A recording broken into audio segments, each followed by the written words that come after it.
Okay. After first chapter logic matrices, then we have come to the next chapter जिसमें हम बात करेंगे LPP के।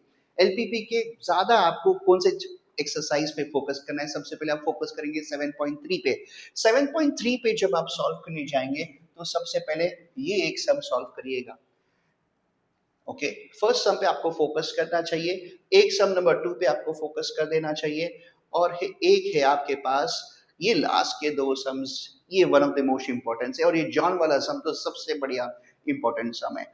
And not the least and the last में जो आपको सॉल्व करना है वो है सम नंबर 7। इस पे आप फोकस करेंगे बिकॉज ये एक तरीका है जिसमें आपको टेबल्स दे दिए हैं, आपको टेबल बना के आपको सॉल्व करना है। इसमें मैं आपको टिप जरूर देना चाहूंगा कि जब भी आपके पास ये सम आता है, आप इस वर्ड प्रॉब्लम में आप कुछ कर नहीं पाते हैं, जब भी आपके पास वर्ड प्रॉब्लम्स है ना आप कुछ नहीं कर सकते, तो आप प्रॉफिट या फिर कॉस्ट जिसके बारे में बात करें उसको ढूंढेंगे।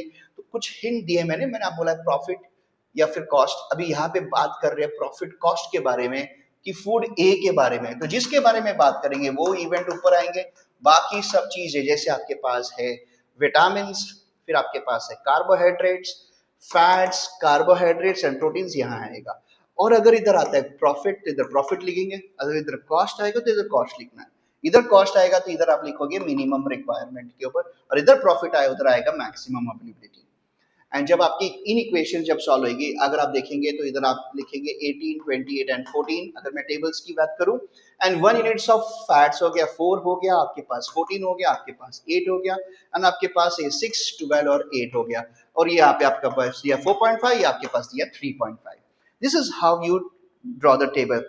एंड एक को नाम देंगे x, इसको नाम देंगे y। So z is equal to 4.5x plus 3.5y।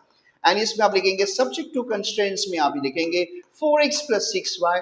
अब आता है अगर यहाँ पे कॉस्ट रहता है तो जनरली यहाँ पे ग्रेटर देन इक्वल टू 8 आता है, और इधर आएगा 14x plus 12y greater than equal to 28, और आपके पास है 8x प्लस 8y, आप लिखोगे ग्रेटर देन इक्वल टू 14। ये चीजों पे आपको फोकस करना है। ये आप एलपीपी में जब भी कंसेप्ट आएगा तो ये चीजों का आपको सबसे पहले। एंड सेक्शन डी में जनरली कुछ 2 सालों से जो कंसेप्ट्स आ रहे हैं वो है इसमें से आ रहा है, वो है ग्राफिकल सम्स। इस ग्राफिकल सम्स को तो आपको छोड़ना ही नहीं है। जैसे मैंने आपको मैट्रिसेस में क्या कहा था कि रो ट्रांसफॉर्मेशन जो है वो आपको लास्ट में या अटेम्प्ट ही नहीं करना, और एलपीपी का एक ऐसा कंसेप्ट है आपके पेपर में आएगा, सेक्शन डी में आएगा, तो वो सेक्शन डी में सबसे लास्ट क्वेश्चन अटेम्प्ट करिएगा because it's very time consuming. Okay, अभी इसमें सबसे ज्यादा 3 सम्स करने हैं आपको इसमें जनरली, और ये 3 सम्स कौन से हैं? ये 3 सम्स पे आप अगर फोकस करेंगे तो एक सम आप ले सकते हैं ये वाला सम जिसमें आपके इजी कैलकुलेशंस हैं, तो ये वाला आप सम ले सकते हैं, सम नंबर 2।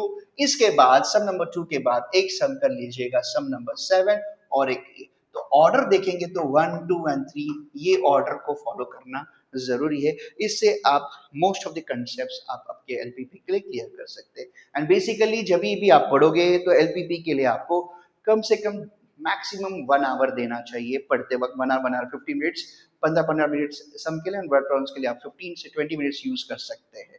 एंड फर्स्ट एक्सरसाइजेस इतना कुछ खास इंपॉर्टेंट नहीं है, तो उसको थोड़ा सा आप स्किप करेंगे तो कोई इशू नहीं है।